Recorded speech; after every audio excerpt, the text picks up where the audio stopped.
Calls for an investigation. Supporters of the gas tax repeal say public resources are being used against their campaign. And reaction to the debate between Diane Harkey and Mike Levin in the 49th Congressional District. Yes, during those large-scale disasters, this room and the room next door is full. October is historically an active month for wildfires in San Diego. See what goes into activating a large-scale response. It'll go to the people, and then the JCFPD, as we know it, will emerge from the ashes and become better than we ever were. And the uncertain future for volunteer firefighters in Julian.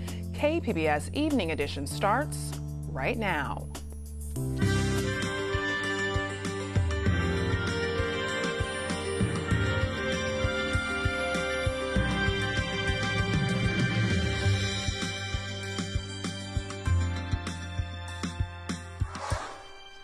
Good evening and thanks for joining us. I'm Ebony Monet. Former San Diego City Councilman Carl DeMaio says public resources are being used to help defeat Prop 6. DeMaio and Republican Congressman Kevin Calvert are calling for a federal investigation. DeMaio says emails from government employees in San Francisco show coordination in supporting the anti-repeal effort. Proposition 6 would repeal an increase of the state gas tax used to fund road repairs and other projects. There is a pattern of government funds, taxpayer resources being used to campaign against Proposition 6. Gas tax monies being diverted as part of a political campaign to increase taxes on California families. The emails were obtained through a public records request. A spokesperson for the anti-Prop 6 campaign denies any improper behavior. Diane Harkey and Mike Levin have squared off in their first televised debate. Miracosta College was one of the debate partners. KPBS North County reporter Allison St. John watched with college students and has their reactions. Students at Miracosta College were glad to get the opportunity to ask questions during the only televised debate so far to feature both candidates together. Republican Diane Harkey and Democrat Mike Levin, vying to replace Republican Darrell Issa, appeared on NBC, and students watched remotely. The candidates took opposing positions on most issues and sparred over impeaching the president. It's a waste of time, no matter how you feel about it. It throws our country in chaos. We do not need the chaos. He's an impeachment. I do not seek impeachment. Yes, you do. No, yes, I do not, excuse me. I only seek justice and the truth. Miracosta student president Mark Mendoza says the current political turmoil is helping get more students engaged in the election, but he says most students' concerns are closer to home. Making sure that students are able to get good jobs with their degrees, and that reflects the loan payment, able to pay that off. Also, affordable housing in the area, easily accessible. And lastly, DACA, what kind of changes would the candidates be making to make sure that our student population feels safe? Harkey says she supports expanding the wall and immigration reform. Levin said his grandparents came from Mexico and he favors a path to citizenship for those who contribute. Both candidates advocate for lower interest rates on student loans, but they differ on climate change. Okay. Should the U.S. rejoin the Paris Climate Agreement? Ms. Harkey? No. Absolutely we should. We went from a leader on climate to an absolute laughingstock, and we should be ashamed of this administration. Business management student Gerardo Avalos said he'll vote for the candidate that shows most understanding of other cultures. So I'm looking for some type of candidate like that could help people as far as with education, also as far as going with education, as far as like how it would be more accessible to other people that are not fortunate, that are not in the upper class, more of the lower class, that families are working full-time or working two jobs just to provide for their kids to actually get an education. The 49th Congressional District includes parts of Orange and San Diego's coastal North County. It's a key congressional district that Democrats hope to flip from red to blue to gain control of the House. Allison St. John, KPBS News. More Californians than ever are ready to vote in a midterm election. The Secretary of State reports more than 19 million people have registered. That's 1.5 million more than the 2014 midterm. Nearly 3 in 4 eligible voters have registered. The deadline to register is October 26th. 22nd rather. You can now prepare for the election with the KPBS Voters Guide. We have a link right on our homepage. It's a partnership with Voters Edge California. You'll find information on all of the races and candidates right now at kpbs.org. Congressman Juan Vargas says the new trade agreement with Mexico and Canada won't help the issue of illegal immigration. KPBS reporter Jean Guerrero is in Washington and has more on Vargas's meeting with San Diego business leaders.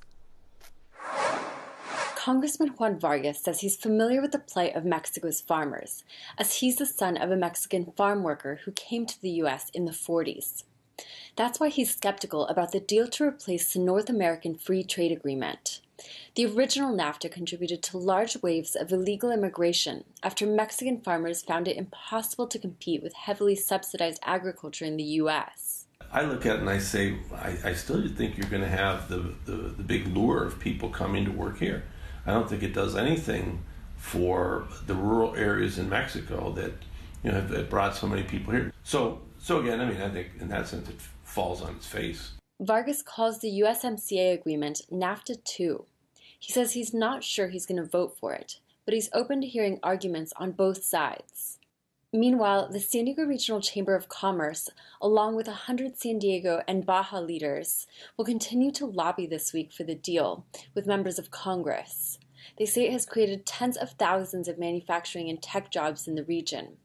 In Washington, Jean Guerrero, KPBS News.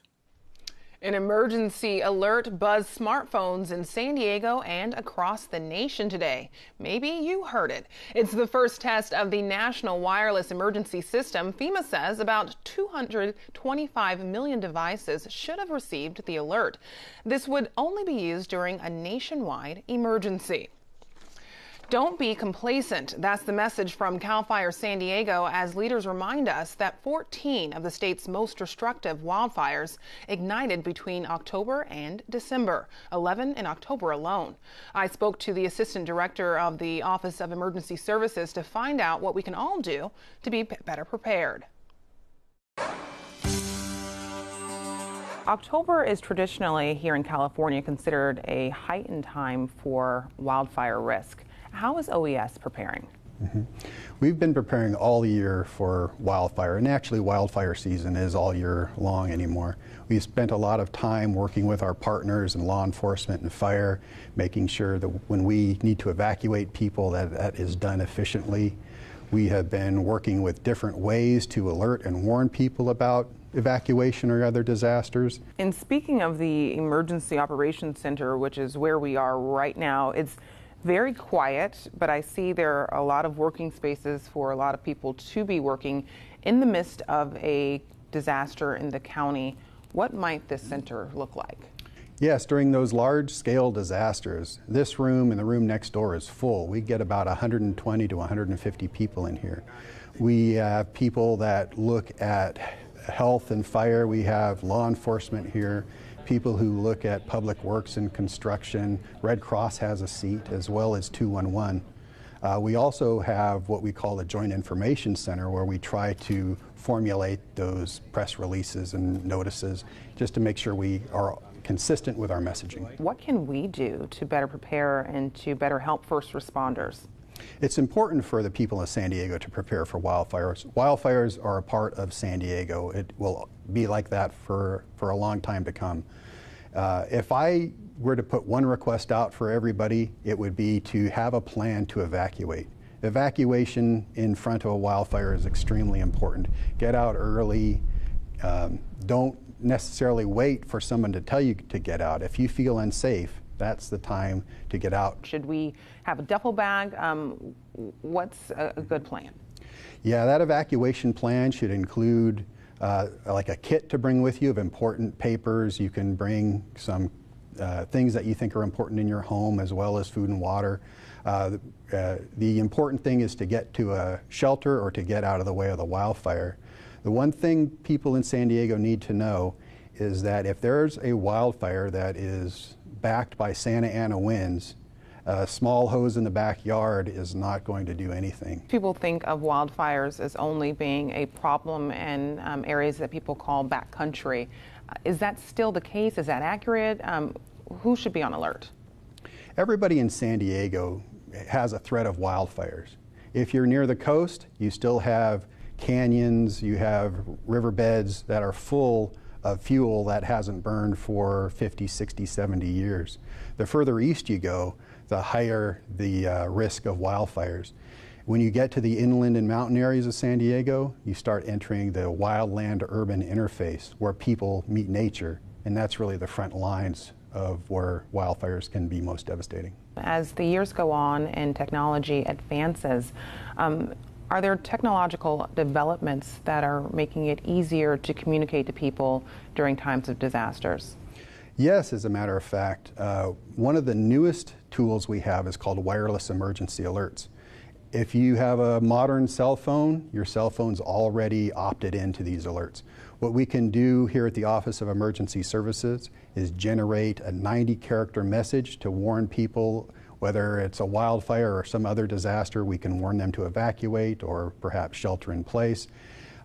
It's important to pay attention to those and to follow the directions that are presented in that little text message.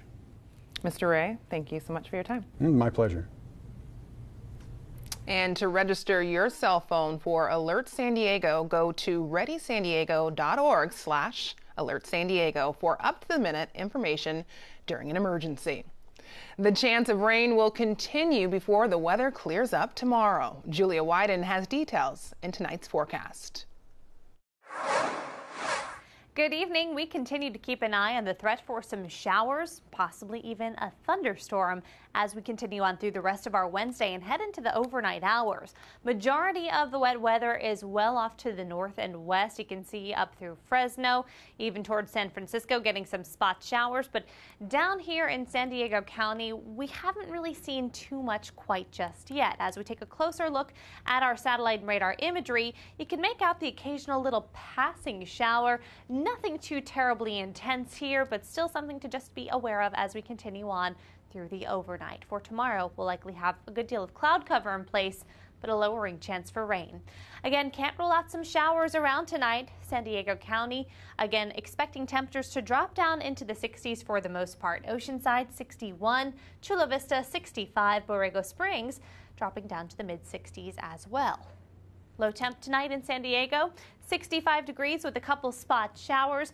During the day tomorrow, we will just have cloud cover around, but we will be dry. You can see the threat for wet weather is going to be off to the northeast. There's that area of low pressure in the upper atmosphere that's going to continue lifting its way in that direction. This will not be an all-day washout, but more of those hit-or-miss style showers. And this is an area of the country that really does need rain. You can see extensive drought all across the region, with the worst of it in our area, at least, over towards southeastern California and into western parts of Arizona.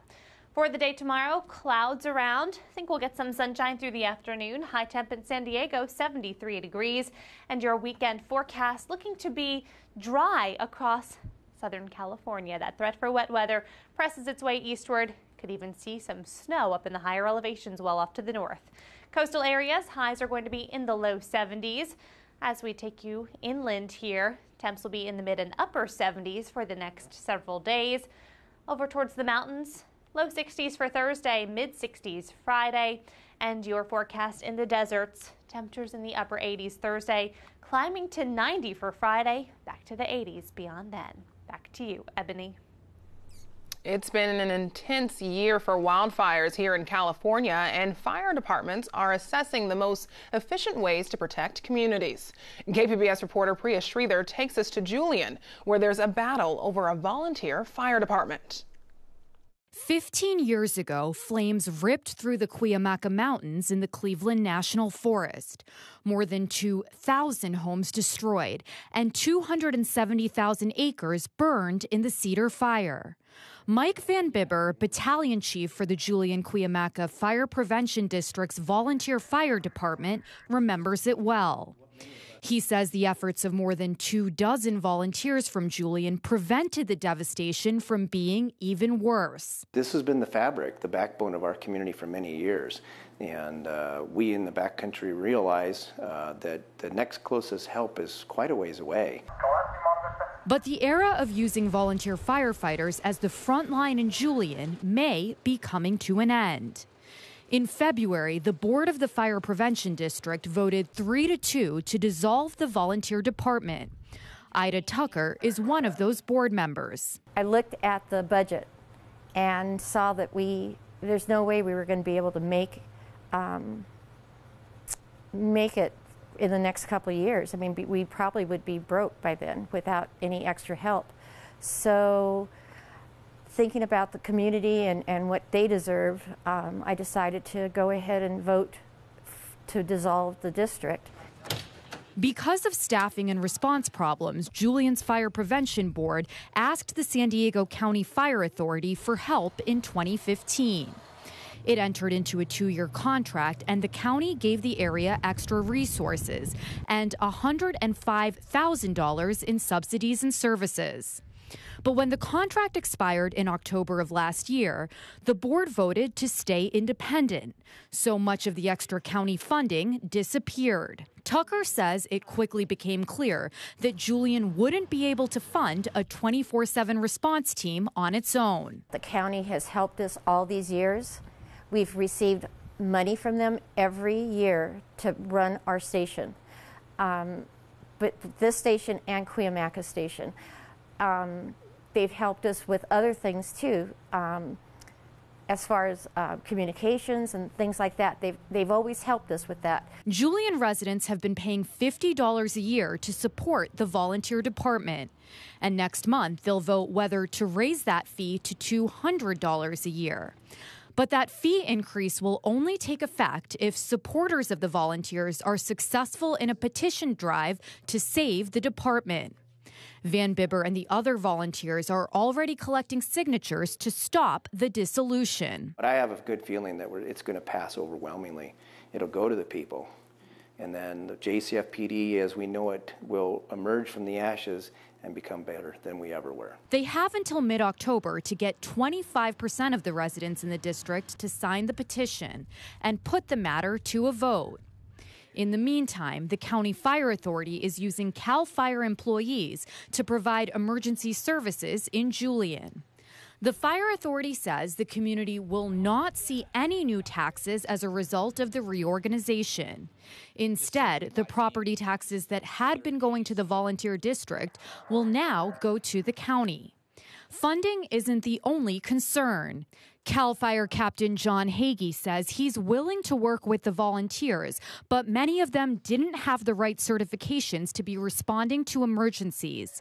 So many, like Van Bibber, haven't been allowed to work since the consolidation on June 1st. Some of those people did not have that certification, but what the county has done is made numerous attempts to provide training for those employees, to get them up to a level so they can serve their community. Van Bibber sees the move to dissolve the volunteer fire force as an attack on his community's way of life. It goes way back to our forefathers of this country. They realized that more government was not the answer. We, the people, govern ourselves and take care of each other. Volunteers like Van Bibber will continue to collect signatures, hoping to push the issue to a citizen's vote.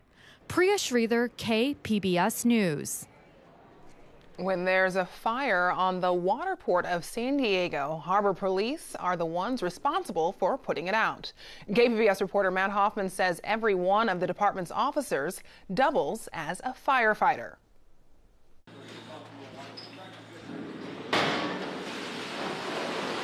These are Port of San Diego Harbor police officers in training. This group has already completed the police academy and now are getting thrown into the fire, literally.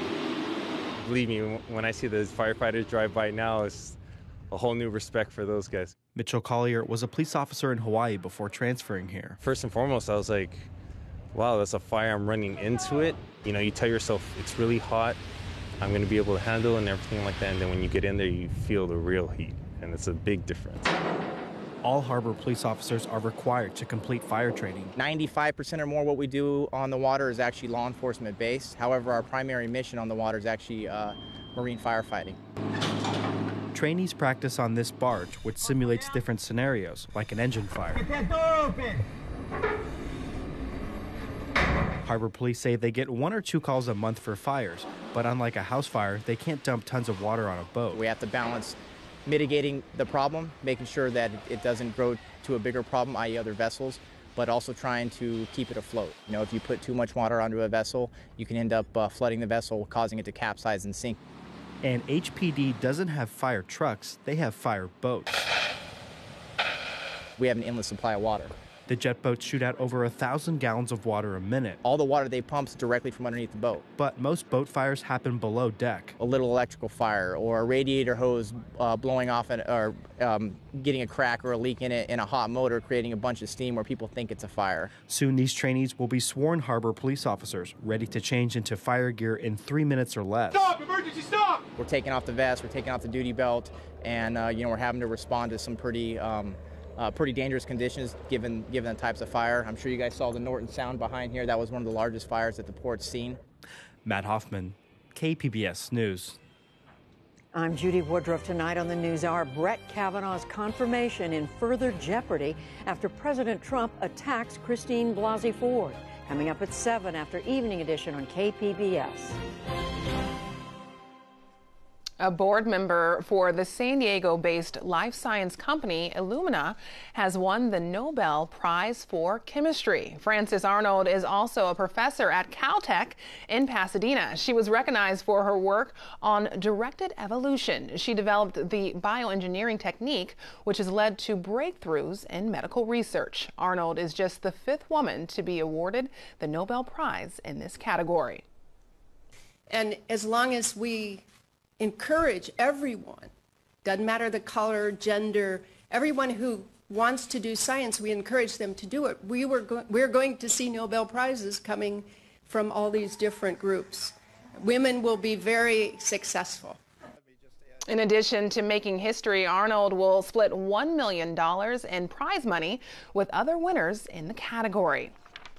Detroit's MC5 introduced a hard rock sound 50 years ago. That was the bridge from 60s rock to 70s punk and beyond. Today, founding member and guitarist Wayne Kramer is touring with members of bands influenced by MC5. They're calling themselves MC50. And Kramer took some time between shows to talk to KPBS's Kirk Conan.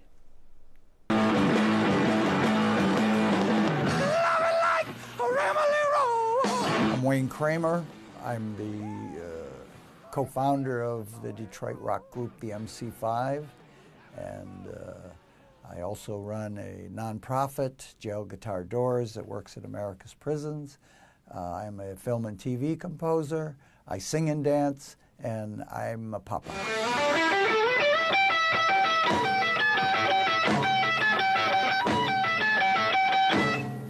In the late 60s, the MC5 emerged out of Detroit, 67, and we had pioneered a sound that that was a very aggressive, guitar-driven kind of sonic assault. Kick off the jams, mo.